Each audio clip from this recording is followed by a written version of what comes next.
Hi there, Alina. I hope I'm saying your name correctly. Thank you so much for your patience on this. I know I have already done it once technically, but like the audio was so spotty that there was no coming back. I think I even left it on private because it was a whole mood with Mercury retrograde. But thank you so much for your patience. You have waited more than patiently for this. So thank you so very much. But let's go ahead and jump into this. So I am going to kind of go through and explain like what each planet like symbols. I give them a little bit more personification so that it's easier to understand. So I apologize if you are familiar with birth charts. I never want to give the implication that I'm speaking down to someone, but a lot of people that do come to me don't know a lot about birth charts. So I try to put it as simply as possible so that we have like the maximum understanding. But you let me know that your birthday was September 20th, 1996, and you were born at 11:15 p.m. in Provo, Utah. I am a fellow, well, I'm not born here, but I live in Orem, which is right by Provo. So cool to see somebody that was born locally anyways. But yeah, I'm really excited to jump into this, especially because I see right off the bat, looking at your chart, I'm going to try to highlight through this so you can kind of see what I'm seeing. I have your chart pulled up right here on the side. So the first thing that I'm seeing, though, that I love is right here, this sun in Virgo. I see that your birthday is September 20th. So for you, and this may have been true for you, it may not have, but I think a lot of people that have birthdays that are very close to the next sign sometimes aren't sure which sign they actually are as their sun. And it actually depends on your birth time. That's what dictates that. Because if you are so close, like for you, you would be very close to being a Libra. And because wait, is that correct? Libra? Yeah, because you're Virgo. So Libra would be next in line. You're very close to being a Libra. And so every year it actually shifts a little bit. Some people will be actually a Libra and some people will be a Virgo based on when the sun actually enters that sign at a certain time. So very fascinating. And I was curious actually. Feel free to provide feedback or not, but I was curious if you have ever questioned if you were one sign over the other. But your sun sign, this is the sign that most people commonly refer to themselves. This is the sign that makes up your true essence. So you're going to see this reflect everywhere in your charts, but it isn't necessarily like your ruler. And we'll get into that a little bit as we kind of go down the other signs we're going to talk about today. But you have Virgo in the fifth house. And I love this little bond because the fifth house is the house of Leo. And I'm not going to lie, I do feel oftentimes Virgo gets very mislabeled.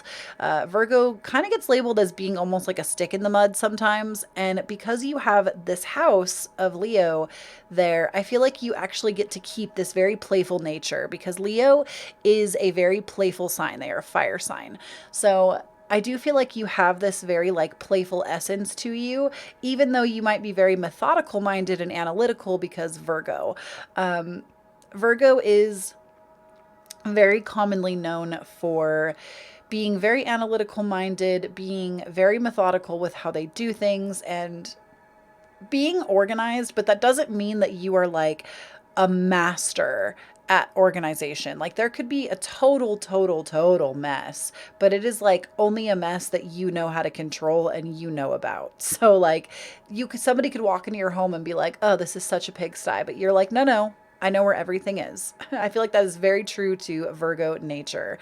And Virgo is an earth sign, so there is a lot of nurture and care and compassion here.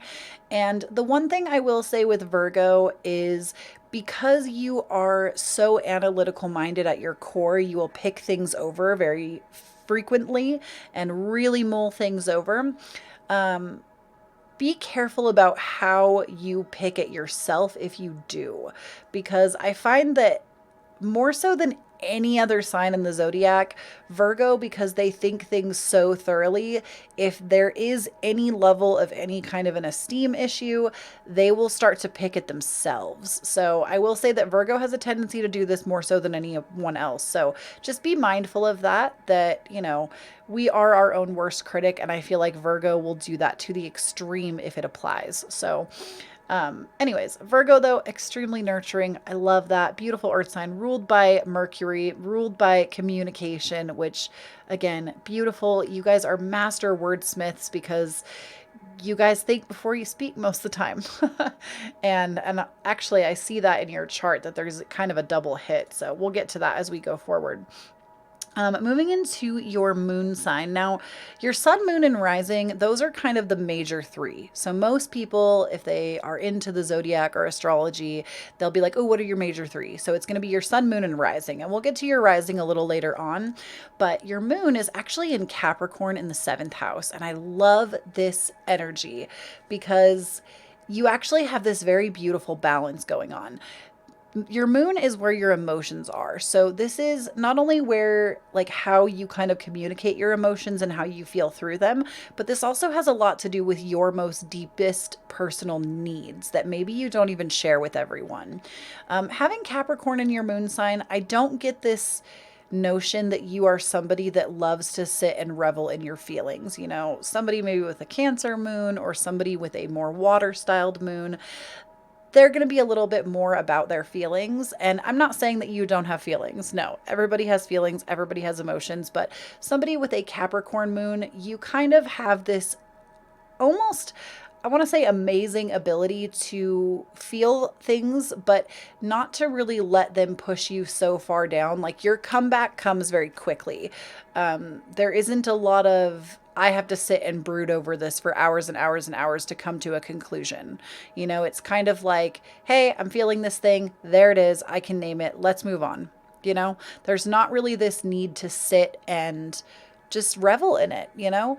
And having a 7th house placement with your moon, the reason I said this is such a beautiful balance is the 7th house rules over Libra, and Libra is ruled by Venus and such a loving nature. This has a lot to do with partnerships. And so, again, this may or may not apply because there is a lot of, you know, we have to, your star chart can tell you a lot about yourself, but you also have to, I should say, have to consider that some of us have different backgrounds and different upbringings, and that's going to influence things as well. So when I talk about partnerships very candidly with the 7th house, I just want you to be aware that, you know, maybe you're somebody who's asexual and partnership is not for you, then maybe this part will not apply. But the 7th house rules over partnerships. So I get the sense that when you are partnered with someone else, especially romantically, in a moon sign, you work very well in that partnership. Even if they are somebody who brings in a more like emotional aspect, you're going to balance really well with that on the emotional side of things. Like, you feel, not that you cannot be whole and complete on your own, but you most likely feel almost more attuned when you have somebody by your side sharing in those emotions. And I love that. And it's a very beautiful balance because there is this aspect of love and nurture. And again, Capricorn is another earth sign. So you still have this beautiful way of nurturing others. The earth signs are always going to bring the nurture. They know how to nurture on a very material level way, and not like buying lavish items. I mean, the material world, what is here, what is present, what is physical on the ground. I'm a Taurus, so I get this. You know, we have a way of being able to nurture what is in the physical realm. And I love that. I see a lot of that throughout your chart. You actually have mega earth energy, and we'll talk about that again as we kind of get down the line a little more. But I love that beautiful balance for you. So let's go ahead and talk a little bit about Mercury here. So this is where I said earlier, you kind of have this double hit going on. So Mercury, this is the planet of communication. This is how we get our point across to others.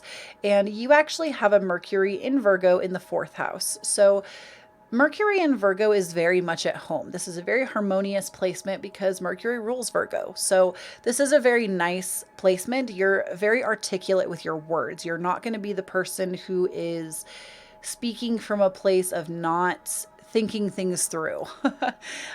You honestly are probably a very big force to be reckoned with. When you believe in something, you really take it to the hilt, and you will make sure that people understand you clearly. And that is probably something that ticks you off really easily when people are not hearing you or understanding you.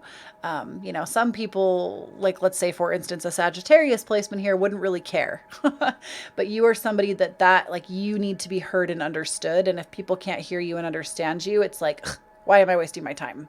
So with the fourth house placement here, this is the house of Cancer. And I do feel like, again, there is such this like beautiful energy of nurture. Cancers, gosh, I feel like cancers are the water sign of earth signs, or the earth sign of water signs. Like you could almost confuse Cancer for being an earth sign to a degree, because they are the house of hearth and home, and they really like things to be cozy, and they really like you are probably somebody who doesn't necessarily thrive in a very crowded environment. Like you're not going to be the person who wants to be the center stage of attention, having hundreds of people listening to you. You are somebody who probably really enjoys the intimate gatherings. You want to have the one-on-one conversations that are really in depth, and you don't just want to scratch the surface. You want to get really in depth. You want to analyze all the situations. You want somebody who equally kind of matches that with you. And you really like, that's what the message that I'm hearing is, like, you just really love that like cozy nature and aspect to communicating with others. You want to do so in a very warm, loving way. You're not out here trying to be a social justice warrior, is what I'm saying. So I love that. You have a very beautiful way with words. And I think honestly, that's probably one of your biggest gifts. Like if you are somebody who for some reason doesn't think you have a good ability to communicate, like that, I feel like it is probably one of your like many talents. All right, let's talk about Venus now. And I love this. So we see Venus in Leo, and Venus is the planet of love, of beauty. It is how we see love, how we see beauty. And it has somewhat to do with partnerships and I want to say almost how we need to be loved in a way, how we need to be loved, and also how we express it. So for you, you have Leo in the third house. So I love this energy because it's fun. You are somebody who probably very much needs a fun partner. And I could see that also because your sun, moon, and Mercury being so earthbound, having somebody in your life that brings out this very like spontaneous energy is something that's going to be very important for you and someone else. And even the way that corresponds to your rising sign, which we'll get to, I feel like is just really telling and really beautiful. But having a Leo sign here, Leo, again, they are extremely playful. They want to play. They want to have fun. They want to express themselves. They want to roar loudly. And again, it's not that you're out here communicating like this really loud person, but I do feel like when you want to express beauty, you're not really ashamed to do it in a loud way. And the third house is the house of Gemini, which is very spontaneous, very communicative. So communication is probably going to be your strongest aspect in a partner, especially because you have such a beautiful, articulate way with words already. If you don't have someone that's willing to listen and also communicate with you, like that is something that's very important to you. A note on a Leo Venus. Leo very much, they don't want praise from others. They want worship. And I don't want to put that in a negative way. I feel like some people hear that word and they're like, ooh, I don't know about that. No, it's Leos have a very strong sense of pride, and they have a very strong sense of beauty. I would be willing to almost, like Taurus and Libra have it because they're ruled by Venus, but I feel like Leo is like a very top competitor for how they express and almost demand beauty.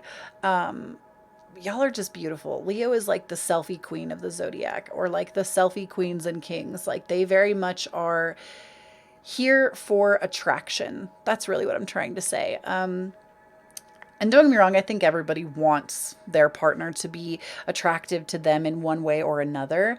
But I feel like with a Leo Venus, attractiveness is important to you. You need to feel physically attracted to your partner, and they need to feel physically attracted to you, and they need to express it to you verbally. Yeah, especially with a Gemini third house, they need to express it to you. Words of affirmation are going to be very important for you. So I love that. Beautiful energy. And then we come down to Mars and we see Leo in the third again. Oops, let's just redraw that sloppy line. Mars in Leo in the third. Um, a Mars in Leo, this is not necessarily at home, but whenever you see a fire sign in Mars, there is a little bit more of an at home feeling. I don't think you're afraid to buck up against somebody if you had to. Mars is the warrior planet. This is the planet of aggression and also about sexuality and sensuality to a degree too. Having a Leo Mars, again, I don't feel like you are afraid to express your opinions to others, especially when enraged. I don't feel like you're somebody who's just going to stand down. You're not going to take a back seat when it's something you really care about. You're going to be very open to communicating it, especially again, because we have that house of Gemini there again, which is like Gemini is the most communicative sign in the zodiac. They just want to talk, talk, talk, talk, talk, talk, talk. I'm a Gemini moon. I feel like that's why I'm able to do a lot of the talking that I do online. They just want to talk and express themselves. So I do feel like you're not someone to necessarily stand down from a fight. And I mean, you know what you're talking about. You think things through before you speak. So you know what you're talking about. And on top of that, in terms of sexuality and sexual nature, having a Leo placement here, I feel like Leo is like, oh, they're to me very comparable to Scorpio in a way of sexuality, because Scorpio is like the sexy sign. And I do feel like Leo brings a lot of that same energy. It's like they know they're hot. They know they're hot and they don't need to explain it to other people. And people come for them. People come and are attracted to them because they bring this, like, I don't want to say ego prideful, because again, that I feel like that puts it in a very negative way, but that's not what I'm trying to articulate here. I'm not trying to say that I think this is a negative aspect at all. I actually think having a fire sign Mars is a gift. Like, this is something that is so, consider yourself blessed. I'm a Cancer Mars and it's the worst. A water sign in a fiery sign, like, or in a fiery planet, it's a mess. And so I do feel that there is definitely a level of sexual attraction from others or even just from a partner. I don't necessarily, especially with a moon sign in the seventh, I don't look at you as someone who necessarily wants to go all out and play the field, so to speak. Nothing wrong with that if you do, but I do sense that on an emotional level, you really do prefer to be partnered. So when you do find that right person, like, good for them. They got a prize. I'm just saying. Okay, so moving down to Saturn. So in these readings, I don't think I clarified in the beginning. I do Sun, Moon, Mercury, Venus, Saturn, the North Node, your Chiron, your Ascending, and a little bit on elementals. Also, excuse me. So Saturn, this is really important it's important all the time whenever we have like Saturn retrograde, which I believe we do right now. Saturn is retrograde. But Saturn really becomes important to our personal charts every 29.5 to 30 years. So you have Saturn in Aries in the 11th, and a Saturn Aries, this causes conflicts of, personally to me, of the self. I feel like a Saturn Aries is not necessarily one of the like easiest placements to have in the world. Mostly because Aries is, they're the first. They are the first. So when we think about Aries, we have to think about ourselves, our physical appearance, our goals, our dreams, our desires, anything that really has to do with you. And like, don't get me wrong, your whole chart is about you. But in this instance, I do feel that it's almost like when Saturn goes retrograde or when your Saturn return happens, which I'll explain, it's like you have to kind of learn a lesson there. So Saturn is actually what I like to call mean, stern dad of the zodiac, because Saturn is there to teach lessons, and they're not always easy lessons to learn. More often than not, they're the hard lessons to learn. They're like the hard pills to swallow for us. And Saturn rules over Capricorn, and Saturn just, He is. I look at him as being like, again, personifying here. I look at Saturn as a very like masculine styled energy. And having Aries here, basically what happens every 29 and a half years is Saturn returns to exactly where it was the day that you were born. And so when that happens, you can kind of expect a shakeup in your life of, excuse me, you can expect a shakeup in your life of wherever Saturn is located. So for you, this would have a lot to do with your own self and your own personal image in particular. So body image issues will come up at this time. You may even be looking to start new health regimens at this time, or things with your personal health could crop up at this time. And having an 11th house placement here, the 11th house deals with Aquarius. So this also has a lot to do with friendships and how you communicate with your friends and your circle of friends. So about every 29 and a half to 30 years, and sometimes during retrogrades, there might be this like shakeup going on of all of your social circles. Like, ooh, who really is my friend? I'm not really sure. And it could very well cause you to think that it's you, that you're the problem, because Aries dealing so much with the self, just again, especially having so much Virgo energy in your chart, try not to pick at yourself. You're never the problem. You will never be too much for the right people. You will never be too much for the people who are meant to be in your life, ever. Don't ever let somebody tell you that you're too much of anything. But that's really what your Saturn return specifically deals with. And again, they're not easy lessons to learn. During those times, you may find that you lose friends that you thought you would have for life, but they just aren't meant to fit into your life path anymore, is really the best way I have to explain it. Sorry, I'm restarting my music because I don't think you can hear it, but I like to have music going when I do my readings. I feel like it helps me channel a little bit better. So yeah, it might be a very harsh reality in there. I'm getting a message of like a lot of almost like esteem issues coming out every like 30 or so years. And that's why we see midlife crisis. People go through their Saturn returns around the midlife crisis point. So just something to consider when you get to there. And because I mean, 1996, you still got time. Let's get rid of those. Okay. So moving on to your North Node. Oops. No. So the North Node I really love because this really speaks about your destiny.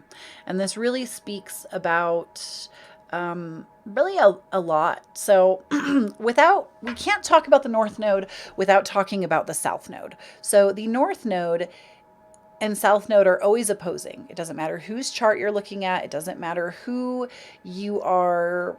It doesn't matter. They're always going to oppose because the idea is that you come into this life with a South Node, and I'll let you know what yours is. You come into this life with a South Node, and it is through your destiny and your life purpose that you will come to fully understand your North Node. And you're not meant to run screaming from your South Node. You're meant to use that knowledge of the South Node to really help push you into the North. So they're meant to kind of work together, and it's not an easy journey. It's a lifelong journey for most people. So you have a North Node in Libra in the 5th house, which gives you a South Node in Aries in the 11th.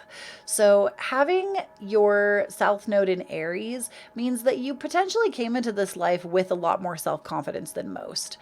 You maybe came into this life with a little bit more, it's like you being more independent than anything, because Libra, having a North Node in Libra really speaks more to letting others take care of you, and instead of you just constantly always being about you and taking care of yourself.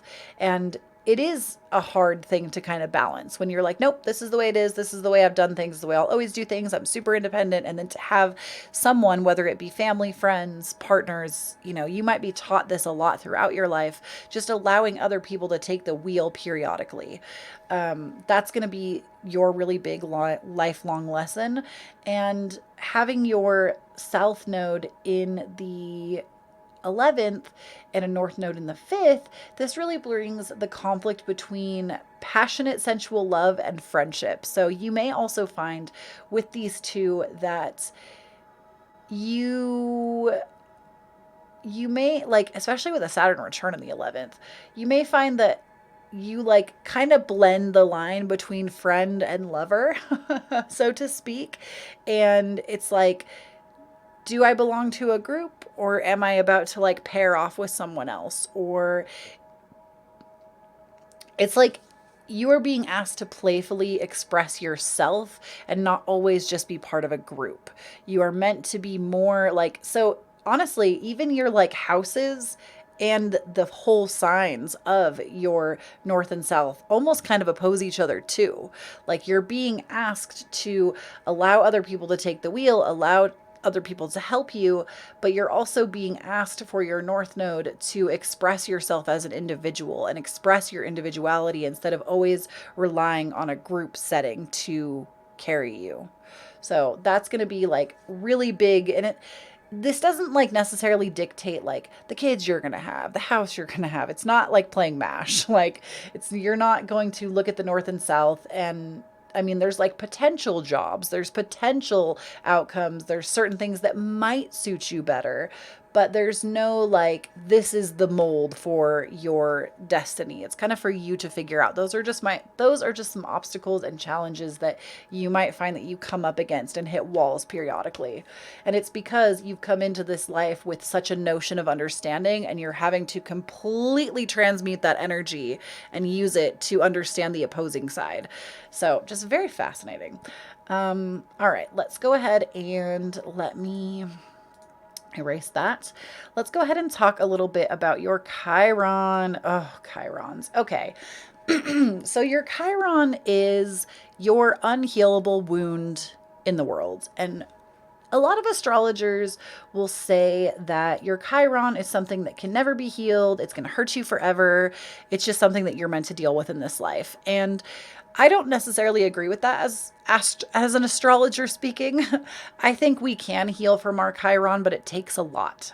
So your Chiron is in Libra in the 5th house, which is very interesting because that's where your North Node is. So you may even find that you hit this wall even harder than most people because your Chiron and North Node match. So what you're meant to learn so much in this life is also something that you feel so wounded by. So Chiron and Libra specifically, it's like you try really hard to have relationships with other people, but they continue to hurt you over and over and over. And it becomes, who can I trust? Why do I attract these kinds of relationships? Why do I attract these kinds of people? And having Chiron in the 5th house, this also is about you wanting to kind of create something and express yourself in a very beautiful, authentic way, and people just constantly denying it and telling you this is trash. Don't produce this. Don't make this. This is not enough. This is garbage. Like, it's honestly a constant put down from others. And so that's really what you're going to be fighting against, even with your North Node in the same sense. Like, it's like finding the right person who wants to nurture, love, and sometimes take over. And it's finding the right outlet for you to freely express yourself and to accept yourself and gain self-validation instead of looking for it outside of yourself and looking towards others. That to me is really going to be the best way that you're going to heal, is to find your own self-validation, and don't stop searching for the correct soul tribe ever. Don't ever stop looking for the correct soul tribe. So that's kind of the word on Chiron. And then I really am so excited to talk about your ascending. So you are an ascending Gemini. And this is why I said, oh, that's so beautiful, because you have your Venus in the 3rd house, which is the house of Gemini. So everybody's ascending sign is always in the 1st house because it is your 1st house placement.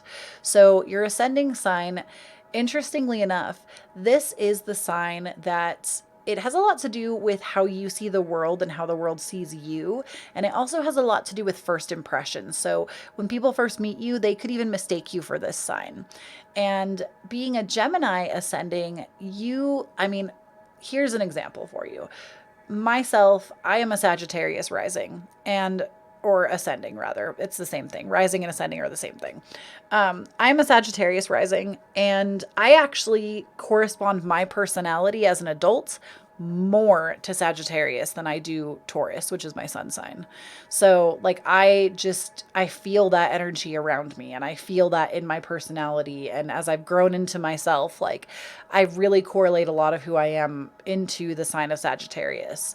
And so you may find that you even correlate a little more to your ascending. Maybe not though, because I do see a very high influence of Virgo in your chart. So they're like, maybe you won't connect those two as hard, but having an ascending in Gemini, people probably see you as a little bit more chatty, a little bit more talkative. And if you're not somebody who is always talking people's ears off the way Geminis normally do, it could also be that they see you almost with like a curious wonder. I feel like Gemini is one of the most, not the most childlike, but they genuinely see the world with more of a wonder in their eyes because they're so curious. They want to know details about everything. And this plays really nicely with Virgo because you also want to know details about everything because you want to analyze. So having a Gemini here, placement here, it really gives you this, like, you want to know all these little things. You want to know dates. You want to know times. You want to know places. You want to know people. You want to know names.